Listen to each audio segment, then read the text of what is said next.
ನಿಮ್ಮದೇ ಆಗಿರತಕ್ಕಂಥ YouTube channel study with ಪರಶುರಾಮ್ಗೆ ಸ್ವಾಗತವನ್ನು ಕೋರ್ತೀನಿ. ಸೊ ಇವತ್ತು ಬಹಳ ಒಂದು ರಿಕ್ವೆಸ್ಟ್ ಇತ್ತು, ಬಹಳಷ್ಟು ರೀತಿಯಾಗಿರ್ತಕ್ಕಂಥ ಟೀಚರ್ಸ್ ಮತ್ತು ಸ್ಟೂಡೆಂಟ್ಸ್ ಅವ್ರು ಹೇಳ್ತಿದ್ರು ಸರ್ ಒಂದು ಟೈಮ್ ಟೇಬಲನ್ನು ಹಾಕ್ಕೊಡಿ ಮಕ್ಕಳಿಗೆ ಓದೋಕೆ ಅಂತ. ಸೊ ಅದಕ್ಕಾಗಿ ಎಲ್ಲ ತರಗತಿಯ ವಿದ್ಯಾರ್ಥಿಗಳಿಗೆ ಯೂಸ್ ಆಗಲಿ ಅಂತ ತಿಳ್ಕೊಂಡು ಏನು ಮಾಡಿದ್ದೀವಿ, ಪರ್ಫೆಕ್ಟ್ ಸ್ಟಡಿ ಟೈಮ್ ಟೇಬಲ್ಗಳನ್ನು ಹಾಕಿದ್ದೀವಿ.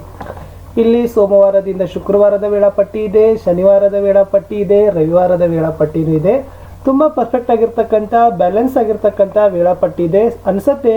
ಮತ್ತು ಎಲ್ಲ ಒಂದು ಕೆಲಸಕ್ಕೂ ಕೂಡ ನಾವೇನು ಮಾಡಿದ್ದೀವಿ, ಸಮಾನವಾಗಿರ್ತಕ್ಕಂಥ ಪ್ರಿಫರೆನ್ಸನ್ನು ಕೊಟ್ಟಿದ್ದೀವಿ.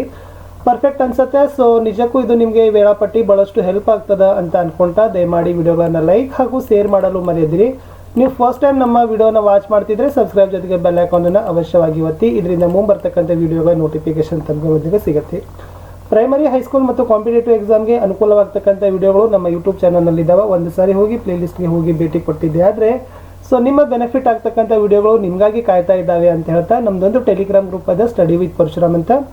ಲಿಂಕ್ ವಿಡಿಯೋದ ಡಿಸ್ಕ್ರಿಪ್ಷನ್ ಬಾಕ್ಸ್ನಲ್ಲಿ ಪೇಸ್ಟ್ ಮಾಡಿದ್ದೀನಿ, ಅದಕ್ಕೂ ಕೂಡ ಬಂದು ಜಾಯ್ನ್ ಆಗಿ ಅಂತ ಹೇಳ್ತಾ ವಾರ್ಷಿಕ ಪರೀಕ್ಷೆಗಾಗಿ ಒಂದು ಆದರ್ಶ ಪರಿಪೂರ್ಣವಾಗಿರ್ತಕ್ಕಂಥ ವೇಳಾಪಟ್ಟಿ ನಿಮಗಾಗಿದೆ, ನೋಡ್ಕೊಂಡು ಬರೋಣ. ಸೋಮವಾರದಿಂದ ಶುಕ್ರವಾರದ ವೇಳಾಪಟ್ಟಿ ಮಂಡೇ ಟು ಫ್ರೈಡೇವರೆಗೂ ಕೂಡ ಏನೆಲ್ಲ ನೀವುಗಳು ಫಾಲೋಅಪ್ ಮಾಡಬೇಕು ಅಂತಂದರೆ, ಸೊ ಬೆಳಗ್ಗೆ 5 ಗಂಟೆಗೆ ಏಳತಕ್ಕಂಥ ಕೆಲಸ ಆಗಬೇಕು.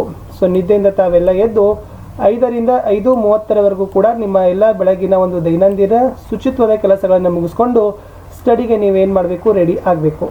ಸೊ ಫಸ್ಟ್ ಸಬ್ಜೆಕ್ಟ್ ತೊಗೊಂಡಿದ್ದೆ ನಾವು ಗಣಿತ ತೊಗೊಂಡಿದ್ದು ಬೆಳಿಗ್ಗೆ 5:30ರಿಂದ 6:30ವರೆಗೆ. ಇಲ್ಲಿ ಎಲ್ಲನೂ ಆಗಬೇಕು. ಲೆಕ್ಕಗಳನ್ನು ಬಿಡಿಸೋದಾಗಿರ್ಬೋದು, ಹಿಂದಿನ ತರಗತಿಯಲ್ಲಿ ಅಥವಾ ಹಿಂದಿನ ಡೇ ಓದಿದ್ದನ್ನು ರಿಮೈಂಡ್ ಮಾಡ್ಕೊಳ್ತಕ್ಕಂಥದ್ದಾಗಿರ್ಬೋದು, ಓಕೆ, ಕೆಲವೊಂದಿಷ್ಟು ಕಾನ್ಸೆಪ್ಟ್ಗಳನ್ನು ಅರ್ಥ ಮಾಡ್ಕೊಳ್ತಕ್ಕಂಥ ಎಲ್ಲ ಕೆಲಸಗಳನ್ನು ಸೊ ಮ್ಯಾಥಮೆಟಿಕ್ಸ್ ಟೈಮಲ್ಲಿ ಆಗಬೇಕು. ನೆಕ್ಸ್ಟ್ 6:30ರಿಂದ 6:40 ಒಂದು 10 ದಿನ ನಾವೇನು 10 ನಿಮಿಷ ನಿಮಗೆ ಏನು ಮಾಡಿದ್ದೀವಿ, ರೆಸ್ಟನ್ನು ಕೊಟ್ಟಿದ್ದೀವಿ. So mind relaxation. ಆ ಸಮಯದಲ್ಲಿ ತಾವು ಸ್ವಲ್ಪ ಕೂಲಾಗಿ ಕೂತ್ಕೊಂಡು ಏನು ಮಾಡಬೇಕಪ್ಪ ಅಂದರೆ ಓದಿದ ಎಲ್ಲ 1 ಗಂಟೆಯೊಳಗೆ ಕಾಲ ಇನ್ನೊಂದು ಸರಿ ರಿವೈಂಡ್ ಮಾಡ್ತಕ್ಕಂಥ ಕೆಲಸ ಇಲ್ಲಿ ಆಗಬೇಕು. ನೆಕ್ಸ್ಟ್ 2ನೇ ಸಬ್ಜೆಕ್ಟ್ ತೊಗೊಂಡಿದ್ದು ಮ್ಯಾಥಮೆಟಿಕ್ಸ್ ಬೆಳಿಗ್ಗೆ 6:40ರಿಂದ 7:40ವರೆಗೆ. ಇಲ್ಲಿ ಇಂಗ್ಲೀಷ್ನಲ್ಲಿ ರೀಡಿಂಗ್ ಆಗಬೇಕು, ರೈಟಿಂಗ್ ಆಗಬೇಕು. ಇದು ಮೋಸ್ಟ್ ಇಂಪಾರ್ಟೆಂಟ್ ಇದೆ. ಓದೋದು ಆಗಬೇಕು, ಬರೆಯೋದು ಆಗಬೇಕು. ಯಾಕಂದರೆ ನೀವೆಲ್ಲ ರಿಟರ್ನ್ ಎಕ್ಸಾಮಿನೇಷನನ್ನು ಫೇಸ್ ಮಾಡೋದ್ರಿಂದ ಬರವಣಿಗೆ ತುಂಬಾ ಇಂಪಾರ್ಟೆಂಟ್ ಅದ. ಎಷ್ಟು ಓದ್ತೀರಿ ಅಷ್ಟು ಬರಿಬೇಕು, ಎಷ್ಟು ರೈಟಿಂಗ್ ಮಾಡ್ತೀರಿ ಅಷ್ಟು ಏನು ಮಾಡಬೇಕಪ್ಪ ಅಂತಂದ್ರೆ ರಿಕಾಲ್ಗಳನ್ನು ಬೈಪಟ್ಗಳನ್ನು ಮಾಡಬೇಕು ಮತ್ತು ರಿವೈಂಡ್ಗಳನ್ನು ಪರ್ಫೆಕ್ಟ್ ಆಗಿರ್ತಕ್ಕಂಥ ರಿವಿಷನ್ ಕೆಲಸಗಳನ್ನು ಇಲ್ಲಿ ಆಗಲೇಬೇಕು. ಆವಾಗ ಮಾತ್ರ ಸ್ಟಡಿ ಪರ್ಫೆಕ್ಟ್ ಆಗ್ತದೆ, ಇಲ್ಲಾಂದರೆ ಆಗೋದಿಲ್ಲ. ಮತ್ತು 7:40ರಿಂದ ನಿಮಗೆ 8 ಗಂಟೆಗೆಲ್ಲ 20 ನಿಮಿಷಗಳ ಕಾಲ ರೆಸ್ಟ್ ಕೊಟ್ಟಿದ್ದೀವಿ. ಅಲ್ಲಿ ಮತ್ತೆ ನಿಮ್ದು ಏನು ಮಾಡಬೇಕು, ಮ್ಯಾಥ್ಸು ರಿವಿಷನ್ ಮಾಡ್ಕೋಬೇಕು, ಇಂಗ್ಲೀಷು ಕೂಡ ರಿವಿಷನ್ ಮಾಡಬೇಕು. ಎಷ್ಟು ರಿವಿಷನ್ ಆಗ್ತದೆ ಅಷ್ಟು ಪರ್ಫೆಕ್ಟ್ ಆಗ್ತೀರಿ, ಇಲ್ಲಾಂದರೆ ಆಗೋದಿಲ್ಲ. ನೆಕ್ಸ್ಟ್ 8ರಿಂದ 9 ಗಂಟೆಗೆ ಸೈನ್ಸನ್ನು ಓದಬೇಕು. ಇಲ್ಲಿನೂ ಕೂಡ ರೀಡಿಂಗ್ ಆಗಬೇಕು, ರೈಟಿಂಗ್ ಆಗಬೇಕು, ರಿಕಾಲ್ ಸಹಿತ ಆಗಬೇಕು, ರಿವಿಷನನ್ನು ಸಹಿತ ಕಡ್ಡಾಯವಾಗಿ ಮಾಡಬೇಕು.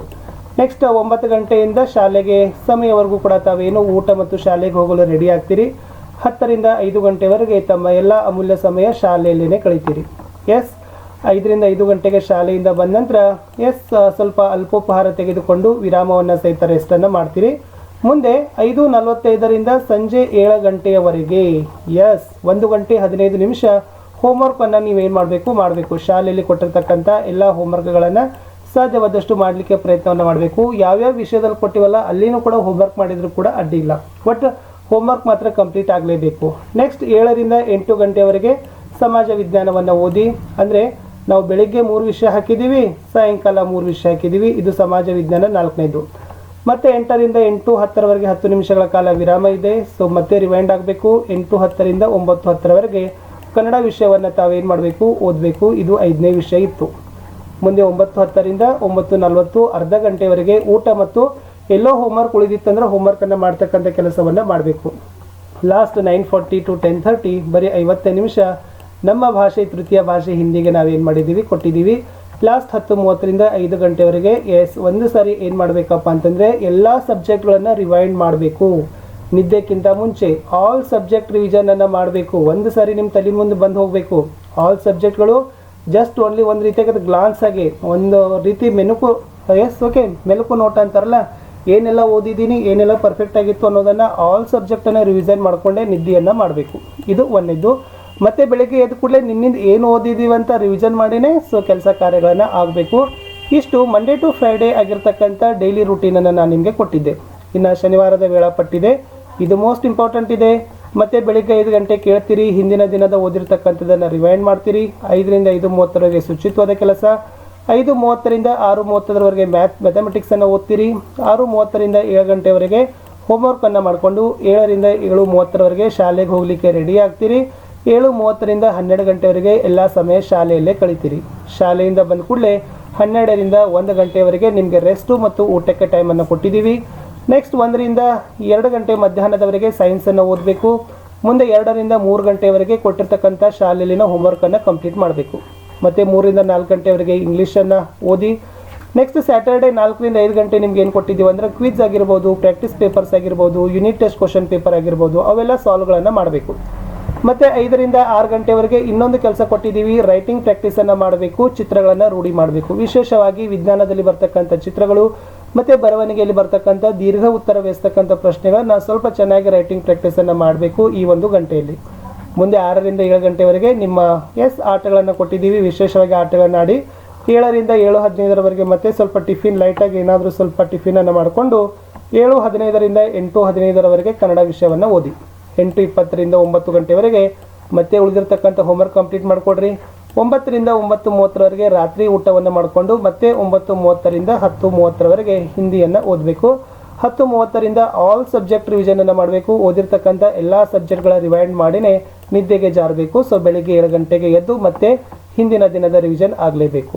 ಇನ್ನು ರಜೆ ದಿನದ ಸಂಡೇಯಲ್ಲಿ ಯಾವ ತರನಾಗಿರ್ತಕ್ಕಂಥ ಟೈಮ್ ಟೇಬಲ್ ಇದೆ ಅಂದರೆ 5 ಗಂಟೆಗೆ ಹೇಳ್ತಕ್ಕಂಥದ್ದು ಡೈಲಿ ರೂಟೀನ್, 5ರಿಂದ 5:30 ಶುಚಿತ್ವ ಕೆಲಸ, 5:30ರಿಂದ 7 ಗಂಟೆ ಮ್ಯಾಥಮೆಟಿಕ್ಸ್ ಇದೆ.